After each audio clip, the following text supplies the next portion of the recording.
Hello and welcome. Thank you so much, everyone, for joining us on this special live event. Today's topic is mitigating ransomware in 2021. This is a live Q&A session with Mr. Roger Grimes, who you see there on the screen as well. I'll be introducing Roger here further in just a moment, but today's session is presented to you in partnership with KnowBe4. So thank you to KnowBe4 for sponsoring today's webinar. My name is David Davis of Actual Tech Media, and I'll be serving as your moderator. Again, thank you to everyone out there in the audience for joining us. Thank you for your excellent questions that we received on the landing page for this event when you registered. We received hundreds of questions about today's topic for Roger. We've taken what we think are the best questions and kind of combined questions, and from that created a series of topics that we'll be discussing on the webinar today. So hopefully you see your question represented in our series of questions on the webinar. We want this to be an educational event as always, and we encourage your questions on the live event. Right now, we'll be doing our best to answer those as well. We also have a number of handouts available for download there. Right in the handouts tab, you'll find the ransomware hostage rescue manual and also a link to the KnowBe4 ransomware simulator, which is a free tool. Roger will be discussing those later in the presentation. And so with that, I'm excited to introduce Mr. Roger Grimes, data-driven defense evangelist at KnowBe4. Roger, thanks for being on. Thanks. Yeah, my title's a mouthful. It was for me, but it's a very cool title. So it's super exciting to have you. I always learn so much when you're on these events with me. So thank you so much for being here. I want to have you tell the audience a little bit more about yourself here in just a moment. But before we do, just to kind of set the stage, for today's topic. Unfortunately, 2020 was another frightening year of ransomware attacks. Those attacks have, shown no sign of slowing down. They're just rapidly increasing. And, really what's in short supply is solid advice on how to protect yourself from ransomware and how to prevent and mitigate these attacks before they happen. And so that's what this event is all about today. So this is your chance to get your questions answered about ransomware and hopefully prevent yourself from having a ransomware compromise in 2021. And so again, thank you so much for the hundreds of questions. We're here to answer your questions, so keep them coming in live, and we'll be doing our best to answer all of those. Before we kick it off with our first question, Roger, why don't you just tell us a little bit about your background? Okay, I can't believe it, but I've been doing this 34 years, earned all these gray hairs. And I've done everything from being a PC repair person, network manager, VP of IT. But for from the very beginning, I was into computer security and did it at least part-time, and have been doing it full-time for over 20 years now. I've worked for a lot of different companies, had my own companies, and worked for Microsoft as a security principal architect. I worked for Foundstone. I've been a penetration tester for over 20 years and broken into every company I was hired to break into in less than 3 hours, except for one that took me 5 hours, and it's just because of the second time I was there. I've been with KnowBe4 for about 3 years, and it's been my favorite company, favorite experience in my career. So I'm excited to be here. I even remember, by the way, I've been doing this since 1986, 1987. The first ransomware program was 1989,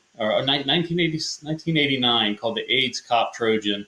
And it was a William and Mary college professor sent out a disc that was supposed to be education about AIDS. But if you ran it too much without paying him, he obfuscated your hard drive. He took all your files and folders, renamed them to high order ASCII characters so they look like gobbledygook.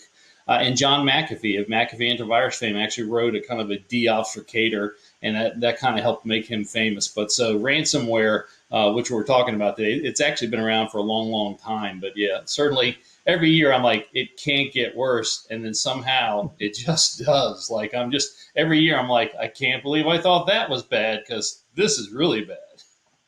Yeah, absolutely. I mean, that's fascinating history. I bet a lot of people don't know. I didn't know that ransomware had been around for so long.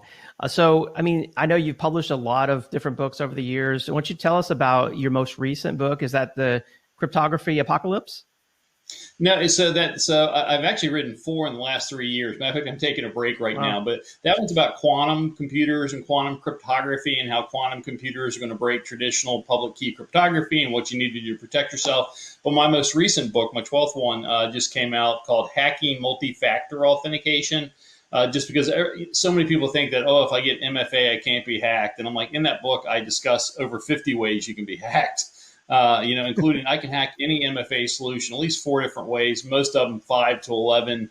And so that's the one that just came out a couple of months ago. But they're all all topical topics. And if you see data-driven defense out of the 12, like that's my favorite book because it talks about how do you worry about the right risk, because most people there's so many things they're worried about that they can't see the trees for the forest, and they end up concentrating on the wrong things. I'll talk about a bit of that today, but data-driven defense, that's kind of like my magnum opus. Okay, awesome. I need to check out that book. I mean, because you make a great point. A lot of people think MFA is the key to security, and it's clearly not. And then, so let's talk just for a second about KnowBe4. I mean, at Actual Tech Media, we're KnowBe4 customers. I've been through the training. It's excellent training. But for those who don't know KnowBe4, can you just tell us who KnowBe4 is? Yeah, certainly. We've been around for over 10 years. We help educate people on a lot of it's called security awareness training, and then we help people, educate their workers and coworkers on security issues, and also do simulated phishing testing, which means sending people these phishing tests that they either get right or not, and it really to kind of reinforce the education. And I got to tell you, I left Microsoft to go to KnowBe4 because I just realized that they were really focusing. The number one issue by far is the human, right, that gets compromised. The reason why most people are compromised is because they make bad decisions. They're being socially engineered or phished or whatever. And I realized when I was at Microsoft, now I love Microsoft. I was there for 11 years as a full-time employee, did some consulting work before then, and I loved it. And I was, helping to make Windows operating system more secure. I was putting in advanced multi-factor, smart card solutions, Windows Hello stuff. And no matter how exciting the project that I was in, no matter what we put in for defenses, all my customers, I realized after a while that all my customers are still falling prey because of social engineering or phishing. So I would put in this $5 million, biometric MFA solution, and yet they got one email phish, and that allowed the attacker to take over the organization. And I started to think, am I fighting the right way? And that's what kind of led to that data-driven defense book. And led to me going to work for KnowBe4, because I literally picked out and I said, okay, who's helping fight the right fight? And KnowBe4 was one of those companies. Absolutely. Yeah. And there's so much more to it than just security awareness training. To me, it's the automated phishing that's really like the secret sauce, being able to phish people and see if they're falling prey to these malicious emails that they get, and then teaching them, how to make the right decision next time. So really cool stuff that you guys are doing at KnowBe4. I'm sure we'll talk more about that later here on the webinar, but let's first just jump into question number 1. And this was kind of one of the most common questions I think we got, which was, we've heard that you may already be infected, or an attacker may already be in your network and you not know it. So how do people actually know if they have a ransomware infection? So let me start off by saying that, and this is a tough question, and if it was an easy question, if there's an easy answer, ransomware wouldn't be the problem that it is today, right? Because you have to assume, and you don't even have to assume, you can look at the stats, the vast majority of people that get infected by ransomware have up-to-date antivirus. They have firewalls with built-in, deny by default, and they're, not logged in as admin all the time, and they're still getting infected by ransomware.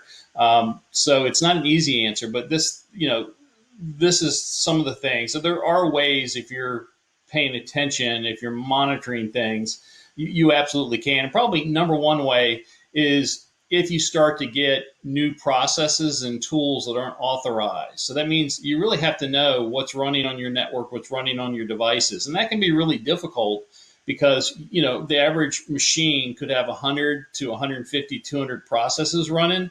But if you really knew what was allowed and authorized and legitimate, you would immediately know if somebody injected some malware. So the number one sign that you're infected is that you somehow recognize that you have an unauthorized, strange, malware program involved. Antivirus is not always, and what they call endpoint detection response software doesn't always detect it. Matter of fact, most of the time it doesn't detect it. I test ransomware all the time in my lab. I just download the latest samples that I can get. There's a bunch of virus portals around the country, around the world that you can download stuff from. The vast majority of the ransomware I download is not detectable even months after it's been released. But not only that, but once you run it, if you allow it to run, it actually contacts, dials home, what we call to the command and control servers, and updates itself immediately. They actually monitor Virus Total. Virus Total is a great website, has about 70 to 80 antivirus engines on it, but they'll actually monitor that to see if their creation, their ransomware program starts to be detected. And if so, they'll update it on the fly. And the ransomware program, the first program that usually breaks on in, and we'll talk about how it breaks on in, is called a downloader or a Trojan or a stub file. It's a smaller file that is really just built to get that initial access. Then it usually collects passwords. The majority of them collect as many passwords as they can. They upload them to the command and control servers. Then they update themselves, and they'll update themselves like every 30 minutes, every hour, at least check to see if there is an update. What they're connecting to, the command and control servers, that's changing all the time. The IP address they're connecting to is changing. The host domain name that they're connecting to is changing, and they're told what the next one's going to be. Many times the command and control servers are just other people's compromised, PCs or web cameras or something like that. And it's amazing if you're in a lab where you've got this detectable piece of ransomware. So most of it's not detectable. The vast majority of it, 99%, when I run it, nothing detects it. When I upload it to Virus Total, it's coming back. Nobody's recognizing it. Maybe 1 or 2 out of the 70 or 80, and it's some minor thing recognize it. Like, it's just a rarity that anything detects it. But it's amazing to watch that if you got something that is detectable and you say, hey, allow this to run anyway. So you got the antivirus that goes off and goes, hey, this could be malware. And you say, well, ignore this, let it run. Within about 15 seconds, it's unrecognizable. It actually downloads, again, grabs your passwords, uploads to the command and control servers, downloads new copies of itself, and then we'll usually litter your computer with 3 to 5 other instances, all of them undetectable. So even if you were lucky enough to detect this one and remove it, you've still got another 3 or 4 on your hard drive that are kind of hidden there. And it's amazing because you have this, it's kind of wild. You've got this detectable ransomware, but I say, okay, let it run to see what it does. And then 3 seconds later, 15 seconds later, it disappears. And all of a sudden, the antivirus goes, no, you're clean. But if you were to actually look, you're like, no, I can see new malware programs on there. So number one, way to recognize that you have a ransomware infection is to just recognize that you have some new executable, it could be even an injected process that's out there. Also, I think a good sign and symptom is that you have previously recovered some minor instances of ransomware. Most companies taken over by major ransomware attacks that took their whole company out had a couple of previous attacks. And those should be alerting to you that you have serious security problems that are allowing these things in. But you're finding them and going, okay, I've got this one, I've cleaned it up. But unfortunately, the defenders, us, we don't take that as, hey, I really need to all of a sudden do a serious shutdown, figure out what the holes are, close them up. So another really common sign is when you talk to people hit by it, they got hit by it 1 or 2 times a couple of weeks or a couple of months ago, and they were able to eradicate it before it spread a lot.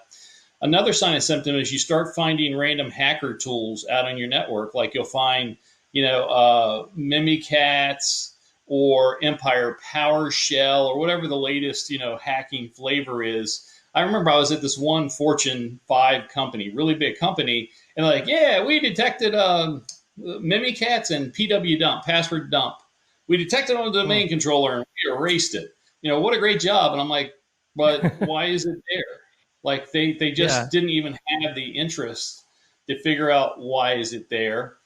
Some other things too. Another big thing is if you can recognize what is legitimate network traffic. So remember I said processes. You need to understand what processes are running. Also about weird connections. So, and it's really hard. Most companies don't understand what their traffic should be, even inside your network. Like most workstations don't connect to other workstations. Your workstation, your workstation, my workstation, we're not connecting to each other, even if we're in the company. Most servers aren't connecting to every workstation, only ones that are designed to do it, like your patch management servers and your antivirus definition update servers. Most servers don't connect to every other server. Most servers don't connect to every workstation. So if you better it's known as network flow. If you better understood what are the legitimate allowed network flows, you could detect this anomalous connect. Like, why is Roger's workstation connecting to David's workstation this morning? Like, there is no, Roger's got no business with David's PC. Why is it connecting out there? Let me say, I'm saying it very simply. If you're on a Windows network or a Mac, you got Macs, they're sending out these broadcasts all the time. Like if you look in your event logs for logons, they're full of these anonymous logins all the time. It's the way NetBIOS and Mac sharing works and stuff. There's all this thousands of connection attempts that are just normal. But I mean, trying to log in. So when ransomware breaks in, many times it will capture the passwords off the local machine. We'll grab like a service account that has admin or domain admin, and then use that to start doing what's called pass the hash attacks, using the captured passwords or password hashes, connect to other machines. Those people don't know what the legitimate network flows are. And to be honest with you, they don't care. They're just trying to get to other servers, other domain controllers. So again, if you're aware, you really have to understand what's legitimate. What are the legitimate programs and processes running? And there are ways to tell. You just have to care to take a look at it. You can even enable something like on a Windows station, application app locker. You can take a snapshot of a PC when you know it's in a clean state, and app locker will create these rules, and you can say, give me events that just show me when something new is executed that's not in the snapshot, and it creates a particular event. So you can, all you have to do is care, and then every time someone installs something new, whether it's legitimate or not, you can collect those events. You can tell your SIM or your event log, pick up just the events that indicate something new. And when you do app locker, you put it in audit only mode, so it's not shutting anything down, but you copy those to a database and go, okay, I see this gobbledygook name, X25627, whatever, ransomware will have these weird random looking names. Well, maybe we should go investigate. So you do that for network flow. You sniff your network, use your network tools, your network flow analysis tools. There's plenty of them out there, owned by Cisco and Juniper and open source ones, and you figure out, okay, what are the allowed network flows? How about out to the world? Like all of a sudden today, I noticed I've got 2 gigabytes of traffic going to China, and we don't have any Chinese customers, right? Maybe, McFly, right. We should investigate that. So, you're looking for anomalous processes and programs. You're looking for hacking tools and things like that open. You're looking for anomalous network flows, kind of tough to get. You're looking for hacker tools. Like if you find a hacker tool out there, investigate it a little bit more. Something more specific, maybe you can start to see files starting to be encrypted. Usually they'll encrypt the file and they'll give it some weird extension like XYZ or encrypt. Usually by then you're starting to be too late. So there's no easy answer because almost nobody does what they should do to, you're doing, looking for anomalies. And if you don't know what is normal, you can't detect the anomaly. So, let me say this. You cannot rely upon antivirus and endpoint detection response. Statistically, it shows 80-90% of the customers hit by it have those mechanisms, and they have firewalls, and they have all the things that you and I think are normal. They're wonderful. You need them. They are not going to save you. So you need to start doing a better job of understanding what should be running on your network, what processes, what programs, what files and executables are stored, what scripts are running, and network flows. And if you do that, that's a fantastic thing. Looking maybe for data exfiltration. If you have a data leak detection tool of some sort that can detect an anomalous outflow of information, that's also good. And also if you start to find like disabled antivirus tools and stuff, like you go into if I go into someone's workstation, I know their antivirus has been disabled, I start to panic. Like Mhm. sometimes it can be normal, like they installed some patch or something and it disabled their AV and they didn't restart yet, or when they restarted, it just had a problem. It's not completely out of the realm that the antivirus is disabled because of a legitimate, thing that had a bug, but it needs to be investigated. So that's it. Those are the 5 things I would say. Look for anomalous new programs, processes, files that are there. Look for tools that you might find out there in the network. Look for anomalous network flows and things like that. And just connections between workstations and servers that are not normal, but it means documenting what is normal. Looking for hacker tools, looking for data exfiltration, and looking for files that are starting to get weird, a lot of weird, if you start to see a whole lot of files changing suddenly at once, that's, it's towards the end of where it's too late, but maybe you might be able to stop it before it gets everything. Wow, solid advice, Roger. And you make a great point there. The most important thing is knowing what's going on in the environment. Knowing what's normal, or else you won't be able to recognize things. And also not counting on antivirus or EDR tools. It sounds like we put way too much faith in those. Kind of think of those as like the silver bullet or the magic shield that's going to save us, but they're not. You're right. Let me say again, you don't have to be a genius, and even if it's after the fact, just enable your favorite application control program. They come with a lot of antiviruses. McAfee has one, Trend Micro has one, whatever. Windows comes with one.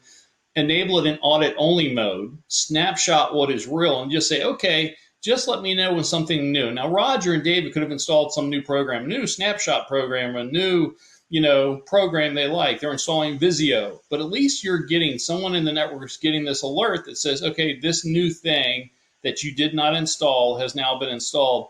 Okay, maybe I should go just make sure that David and Roger meant to install it, right? And if you come to Roger, did you mean to install this file? And if I go, what are you talking about? Time to get on it. Okay, excellent. And there's a couple of questions here that came in that are somewhat relevant to this. So if I look over off the screen here every so often, that's because I'm monitoring the inbound questions. One of the questions here from George and also Vincenta, they're asking about operating systems. Are Windows or Linux or Mac more or less susceptible to ransomware infections? Well, interesting. For years, it's always been Windows was the worst, but last year was the first year that we actually got more malware on Mac systems than Windows systems for the first time in the decades. With that said, I tend to think that you still get far more infections for Windows, and that's just because far more of the business world is still running on Windows. And malware writers know if I infect a Mac machine, half the time it's going to be somebody at college that has no money, But so you do get a certain amount of protection with Mac and Linux. I'm a big believer in Linux and BSD. I'm a big open BSD believer. There's some really good, strong operating systems out there. But really, I tell you what's really kind of taken off that is that a lot of computer security people, Chromebooks. People are using Chromebooks because they're even less susceptible to malware and unauthorized modifications. And let me say, it could change. It used to be use a Mac and you never get infected. Well, it's no longer true. Whatever becomes popular gets hacked. But yeah, anything besides Windows gives you a bit of a security by obscurity type thing. It's not like they're more secure. Well, Linux and Apple actually have more software vulnerabilities every year than a Windows machine by far. But it's just that Windows is a prime target. So you can get some increased protection. But let me go further. As long as the two biggest reasons why people are compromised is social engineering and unpatched software. Keep your system patched. Don't get tricked into doing something stupid and run whatever operating system you want. So I think rather than, we got to run Chromebooks or something like that, if you just do two things, it's almost all of the risk of exploitation.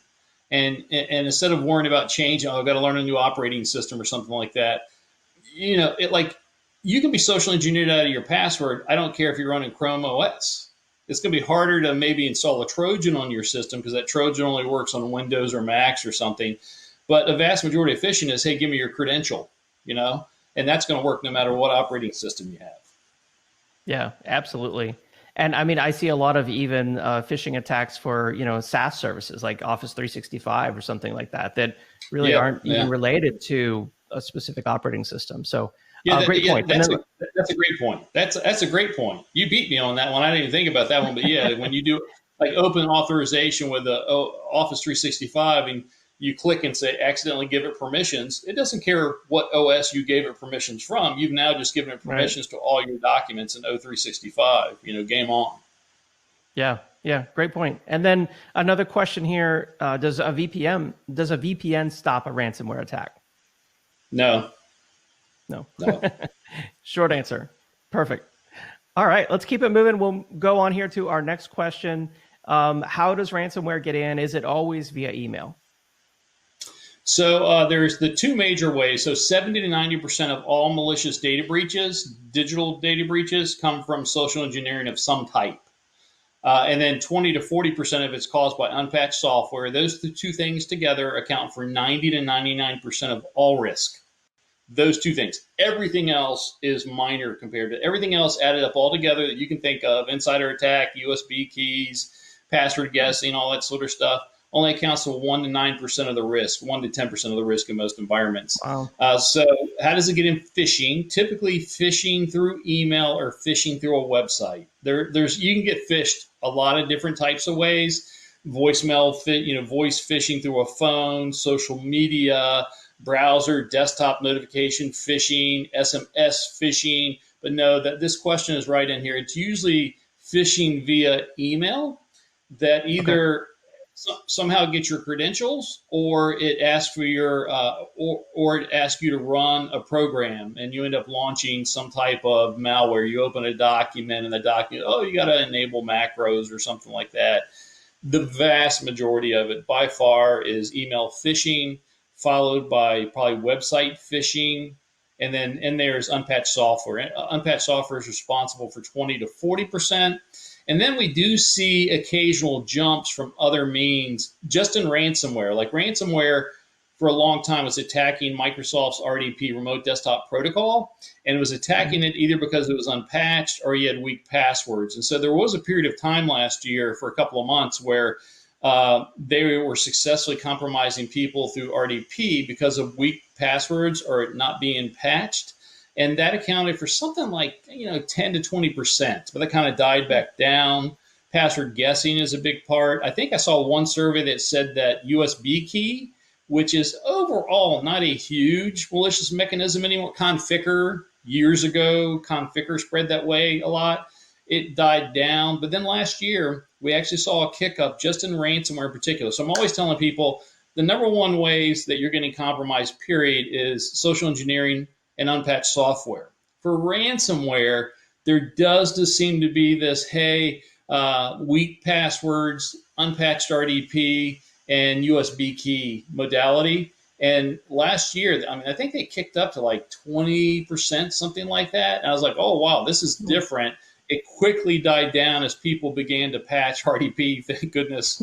and most people are using fairly good passwords, right? Most people, I guess. So there's your answer. Okay. All right. Excellent. So very interesting. Most of the time it's email, but there's a lot of other attack vectors I didn't even consider. So what's new in ransomware? What's the latest threat out there, Roger?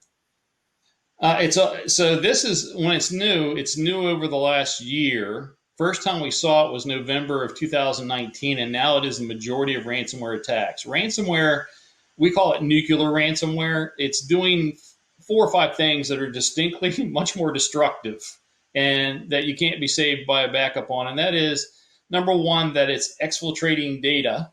So it will look around. The average ransomware program is actually in an organization anywhere from 8 months to a year without being detected. And it looks around, reads emails, tries to find out what is this company's crown jewels that if I encrypt is going to cause them to go uncle and pay the fastest. And they're also copying data. They're taking intellectual property, patents, contracts, emails, like the emails. So I don't know about you. KnowBe4 is a great company, and we are having a blast of a time. We love our customers. We love each other. But there are times in emails that maybe you're bitching about a coworker or a boss is thinking about, this person's not really doing what they're supposed to be doing. or maybe you feel like a customer is asking you for something that you think is unfair and you've gone out of your way to help them and they're still complaining or something like that. Imagine the bad guy collecting all those emails and going, if you don't pay us, we're going to release all those emails to the internet, either to hackers or to your competitors. At Sony Pictures, the first time I remember this happening in a big way was this couple of years ago. But the North Koreans told Sony Pictures, we don't want you to publish that stupid comedy movie. I love the guy that was in it, that did it, but the movie was horrible. And I don't think I wouldn't have watched it except for it was involved in the North Korean hack. But they told Sony Pictures, don't put this movie out because they showed their North Korean leader being assassinated in it. I can't remember. Can you remember the name? I can't. That's how bad the movie. That's how bad the movie is. But so they said, don't publish this movie, or we're going to release all your emails and data. Sony Pictures, nope, we're going to deliver this movie. So they released their emails, and the emails revealed some of their top executives dogging their top money makers. It was Angelina Jolie, and it wasn't Chris Rock. It was another comedian, but the emails, the VPs are being super disparaging, saying, hey, they're overrated, and can you believe that they want this much money? And I believe they lost those movie stars, their top gainers, and those senior VPs got fired. Well, I read it. It seemed kind of mean, but I'm trying to, again, I've been in business world for like 40 years now. You just say things to people that maybe you didn't mean. Or let me say this. You always tell yourself, never write anything I don't want out in public. I don't care what a good person you are. It is tough to remember that rule all the time. And right. So they're exfiltrating the data. They're taking your contracts. That it could be that you're talking about, oh, we made double the money on this customer. Can you believe that we got this many? We would have been willing. They paid $24 a seat. We would have been willing to give it to them for 10. Let's celebrate. We're breaking our sales records, right? That customer doesn't want to read that you think you robbed them, right? Or yeah. You disparage them. You don't want your contracts with your banks. You don't want your codes and your software revealed in your systems. So they're spending time, they exfiltrate all this data, and they say, if you don't pay us, we're going to release this to your competitors. Like, they contact other law firms and go, hey, we got all this information, how they're planning to defend this case. Do you want to pay for it? So that was a big deal. That's number one. That's changed, and a backup's not going to help you. Number two, they're collecting every password they can. It used to be they'd collect just like the Windows passwords and the network passwords and just use it to spread around the network environment. But now they're collecting passwords from employees. So you're going to think about it. They're in your company for 8 months to a year undetected, and you're going to Amazon. I want to make sure I buy some garbage bags so that, I have garbage bags when I get home tomorrow. Well, they've just got your Amazon password, and they got your Twitter password, your Facebook password, and they've got your 401k password, and your stock account password, and your banking password. So they actually, the ransomware oftentimes breaks in, and they're using TrickBot code. TrickBot's a really popular password stealing Trojan. It looks all around, looks in your browser caches, in your browser password managers, looks in password managers. It looks and just steals as many passwords, sends them to the hackers. And they're also, if you got a customer website, they're capturing all your customers' passwords, knowing that your customers aren't going to be happy if their passwords are leaked, and people often reuse passwords. And then they'll actually go to those employees and customers and go, hey, we've got your passwords. We're getting ready to make your life a living hell unless you pay us $2,500. And they're like, by the way, we're only going to ask you for the money because Roger, the CEO of the company where we stole it from, he wouldn't pay us. He didn't care enough about you and y'all's relationship to pay 2% of his net revenues. And so we're getting ready to make your life a living hell. And we want you, and they're doing it to employees, they're doing it to customers. And they're actually, there's many cases like the first one I read was probably 8 months ago. They had attacked a plastic surgery center. The plastic surgery center didn't pay. So they actually contacted the plastic surgery patients and said, you're going to pay us $2,500 not to put your plastic surgery photos on the internet. Oh. And, I don't know about you, but if you ever see the before photos, I don't care how hot looking you are, much less me, where I don't necessarily look like Playgirl material. But when they're doing the before photos, it's got that like highlighted marker, and I don't care your thigh, your breast, your calf, your chest. It just doesn't look as good, right? And they're like, we're going to release the before and after photos. And so maybe something you're ashamed of, you're trying to keep secret, and now they're hitting you for money. They also did it to, I think it was a Netherlands mental health facility that catered to pediatrics. And it turned out that all the notes that these therapists took of these imagine teenage angst being captured, on a notepad. I want to kill my Yeah. mom. I hate my dad. Thinking about killing Right. myself.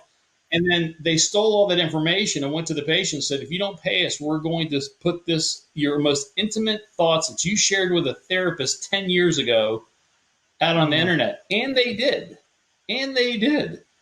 And on top Wow. of that, they're spending time in people's systems and they'll see like, oh, you're paying an invoice. Oh, I pay a monthly invoice, to this vendor. They'll actually insert themselves in that stream. They'll modify your email rules and they'll say, oh, we want to change the wiring instructions, payment instructions.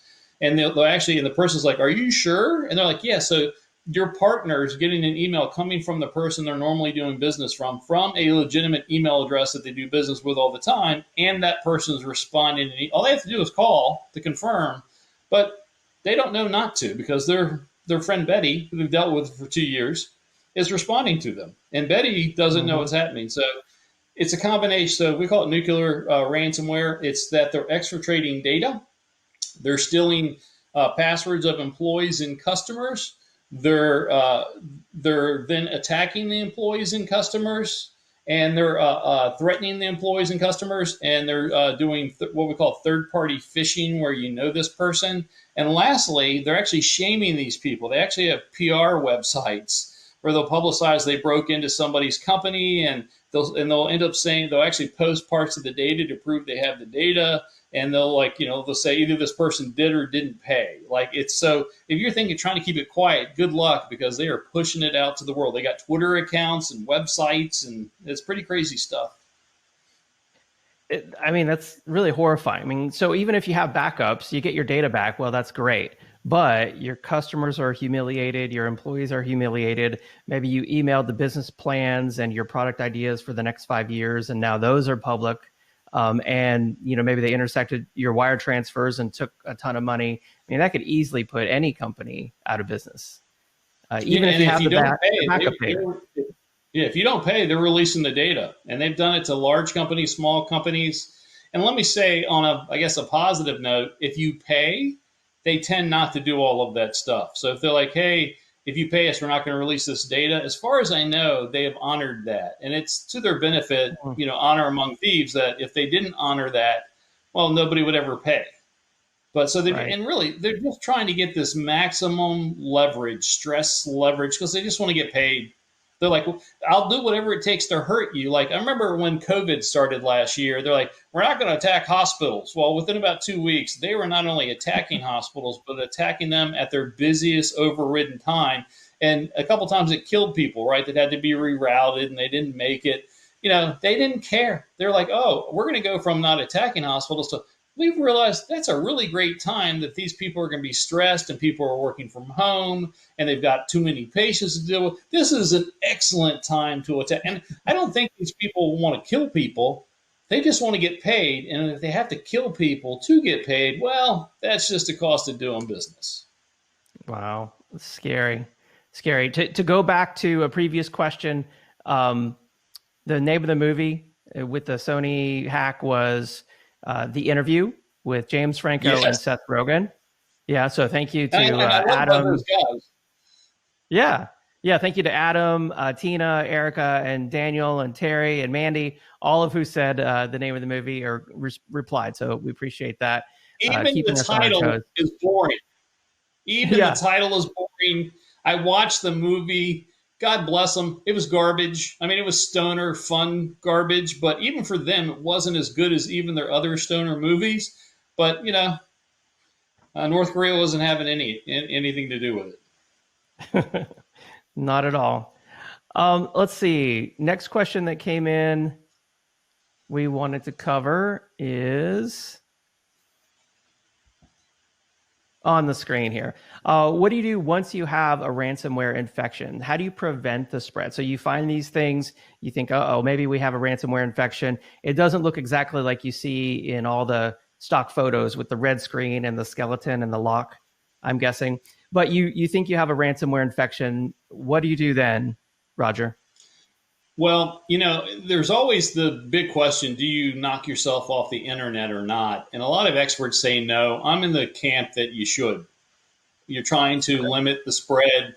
I'm really trying to prevent them from surveilling me. In large companies, it's difficult. You may not have one, egress point or ingress point. We developed something called the Ransomware Hostage Rescue Manual Guide that anybody can download that kind of talks about what I'm going to talk about.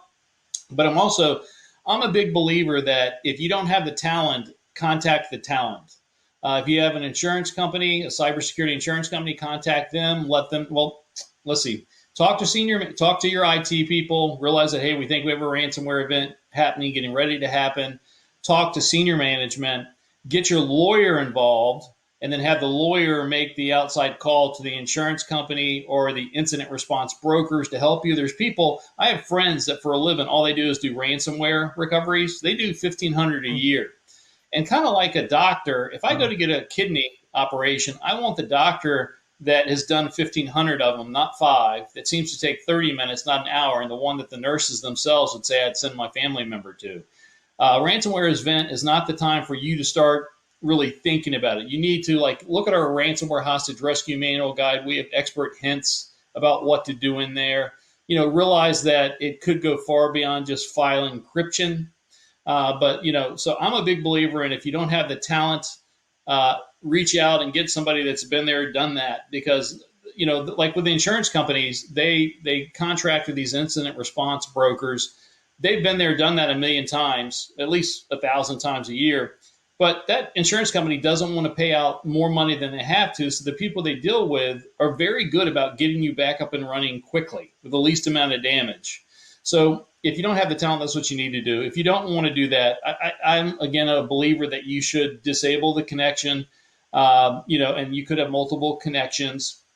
And then you got to start finding out how you can stop the spread of it. It may mean turning off your network, because remember, a lot of times they've got passwords and now they're running around encrypting files.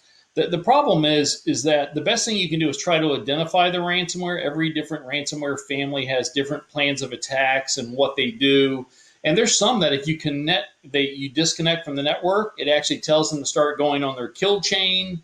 So, the experts will tell you step number one, talk to IT, talk to senior management. You want to get your lawyer involved making external calls, because then every phone conversation they have becomes protected communications and can't be pulled into a court of law very easily. That helps protect you.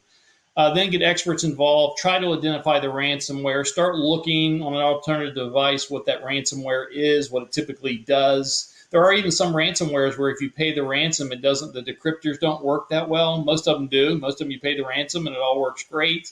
Figure out how to stop the spread of the damage. Again, typically that means bringing your network down.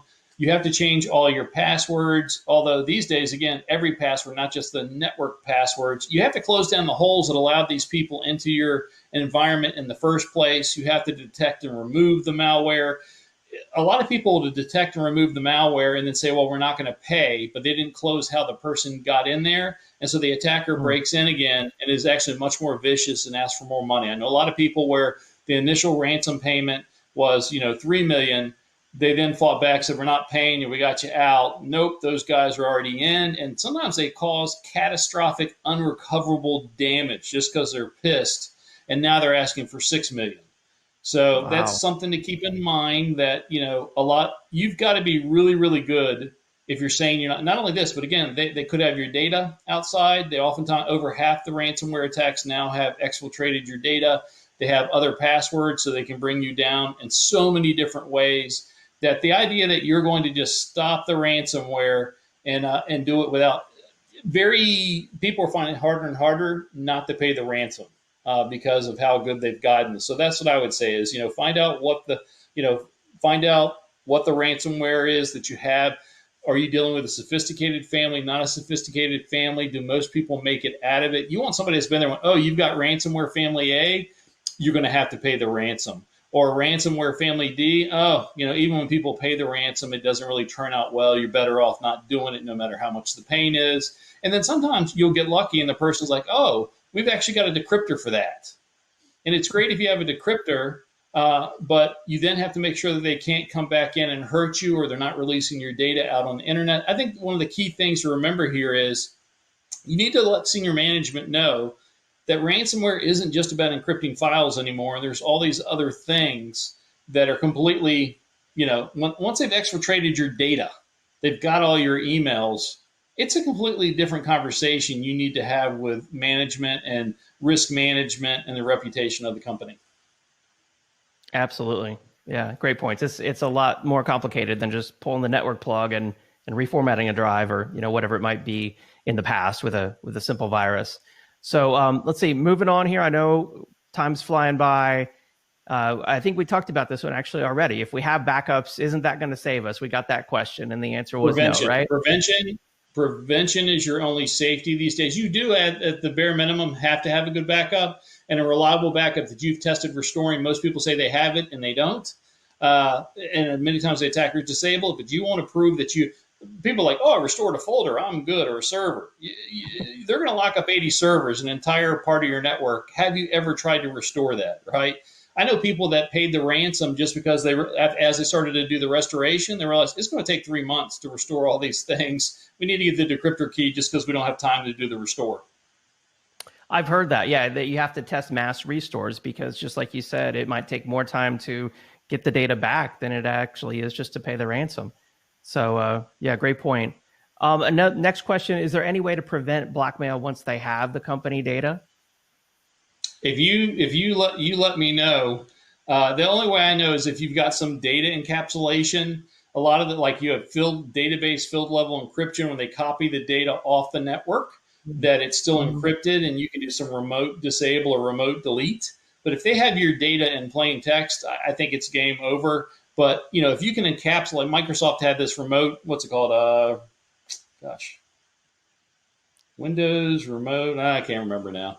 But there's a lot of products out there that will encapsulate your data, and if they try to copy it, it's still kind of encrypted and it's controlled by the system back here, and they'd have a hard time pulling that encryption off, that encapsulation off. That's maybe, but if they got your data in plain text, it's a completely different question. I'm not sure you have a lot of power. Absolutely. We talked about secure operating systems, and I think we covered that one already. Actually, I want to try to get to as many of these as possible. I know we're running out of time. Is there any list of ransomware best practices for prevention somewhere that folks should follow, Roger? Yeah, I think our ransomware hostage rescue manual guide is a good place to start. But really, it's the whole gambit, right? I mean, prevention is your key. So focus on stopping social engineering using a combination of your best policies, your best technical tools, and training to stop it from getting a foothold. Because once it's got a foothold in there, they've got domain admin or root or whatever. When they're exfiltrating your data, it's like, hey, I'm injured and bleeding. Should I now make a rational decision about whether or not I'm going to get care, right? When you or your child's sick and hurt, you're not thinking rationally. You're just thinking, I need to stop the bleeding. And the same thing happens with the ransomware these days. It's the best thing you can do is stop it from happening. Okay. Excellent advice. And Ned, by the way, out there in the audience said he downloaded the ransomware hostage rescue manual. It's there in the handouts tab. If you haven't downloaded it already, make sure you download it. Ned said it was very helpful. Next question, how can you convince leadership to act before it's too late? Well, I think certainly you can point to any number of ransomware attacks, but the average ransomware attack went from, I think, $16,000 to $250,000 just in the last 2 years. The average ransomware ransom is over $250,000 now, and there's many people paying $3 million. It is really, really, but just think about the worst part is the reputational hit. Look at Sony Pictures, look at some of these, look at the SolarWinds attack or whatever. If they can impact your reputation, you really have to be an extraordinary company to recover from it. And not only that, if they start attacking your customers and they're attacking your employees, you really could have a lot of reputational harm that far exceeds and the technical problems are horrible, but the reputational problems are things that you may not recover from years, right there. And let me say, some of the larger companies have lived and made it, and they survive it, and their stock price goes up eventually. But for every one of those, you also have like a TravelX. TravelX is a company that anytime I was in an airport traveling to another country, I'd exchange my currency out and that sort of stuff. At the end of 2019, they get hit by ransomware. The ransomware company asked for $3 million. They said, no, we got to get back up. And they got broken into because they had unpatched VPN software on some of their servers. That's how the attackers got in there. They'd been in there like for 16 months or something. They then asked for $6 million and said, we got all your customer data. It ended up causing so much financial interruption that their parent company sold them, stating, well, COVID, because it's an airport related company, but they actually put in the financial statement. And I'm a CPA as well, but you don't have to put anything in a financial statement unless it's material to the ongoing concern of a company. And they literally put, because of this ransomware program, we're going to sell this company. So there are companies being sold. There are companies losing, there's big integrity, reputational issues right now. And let me say, I don't think the companies that are suffering the harm are any better or any less protected than our own companies. Everybody's trying their best, but you get hit, it's a reputational issue. So I'd let management again know it's not just a backup recovery problem anymore. It's much bigger than that. Okay. Solid advice. What training would be beneficial on the user end to protect from ransomware infections? Well, so to prevent anything, whatever you're trying to prevent, whether it's patching software better passwords, whatever it is, you always have to use a combination of three types of controls. Your, preventative controls to prevent something from happening, your detective controls to detect something that's happened that got past your preventative controls, and then incident response recovery to figure out, get them out, stop the damage, figure out what you need to change, stop it from happening again.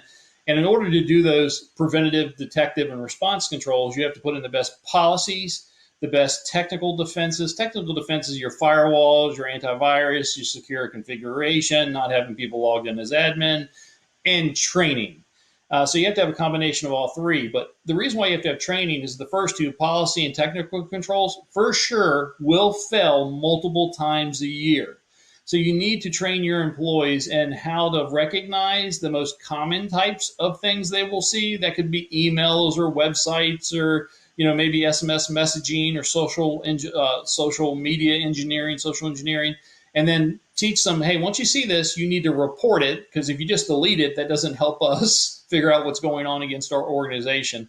So the big thing is no matter how good your technical defenses are and policies are, they're going to fail. Badness is going to get to people. You need to train them how to spot the badness and how to treat it, which is hopefully report it and ignore it and don't click on links. Or, hey, if you clicked on the link, you still need to report it. Don't get scared. You need to let us know that you did something you didn't mean to do so that we can get on it and have an incident response incident. So it's important for them to recognize the most common types of attacks and how to treat them. Okay. And that's a great point. I mean, I know a lot of employees might click on something and then kind of feel nervous that they would get in trouble or lose their job or something, but it's better to report it. And that way, you don't have this latent ransomware infection, that was 16 months ago. And later you find out, oh yeah, it's because that person who didn't report that. So a great point there, Roger. And then, let's talk about KnowBe4 here for a moment. Security awareness training. What all does KnowBe4 offer? Yeah, so we do security awareness training, which is a big part of it. But we have stuff that even goes beyond that, like privacy training, EDPR stuff, HR stuff, physical attack stuff, active shooter stuff, and we have over 1,000 pieces of content. Every time anyone's ever come to us, hey, do you have this training? Like even this obscure stuff, we oftentimes do. So it's all about making your work environment safer, creating this healthy culture where you have this healthy level of skepticism to try to put down most attacks, both physical, versus and also logical and on computer systems. And we're big believers in that you need to give at least monthly training, that you give somebody training when they get onboarded, that they get the training, that it's longer, maybe 15, 30 minutes a year. And then every month they get additional training that can be smaller. And then you're sending at least once a month simulated phishing test to find out how much they're comprehending. If they fail, you send them to more training. I'd probably almost hesitate to say how many simulated phishing tests I failed this year. Let's just say I've had more than my 15 minutes of testing. But what's interesting is I think even though I've failed some simulated phishing test, I really, truly believe I haven't failed a real phishing attack. I've gotten like 300 this year, or last year I had over 300 real phishing attacks, and I spotted them so easily because of the training, right? And it's even like a game. Like every time I see an email, it's got a link in it.